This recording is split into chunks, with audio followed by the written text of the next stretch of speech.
अनमोड घाटातील दूधसागर मंदिराजवळ बुधवारी सकाळी एक भीषण अपघात घडला।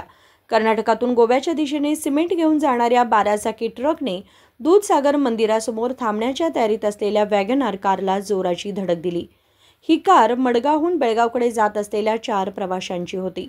दूधसागर मंदिराजवळ नमस्कार करण्यासाठी ते गाडीतून उतरू पाहत होते, तेवढ्यात हा अपघात घडला। धडकेनंतर ट्रकने मंदिरासमोरील क्रॉसला धडक दिली आणि झाडाला अडकून थांबला।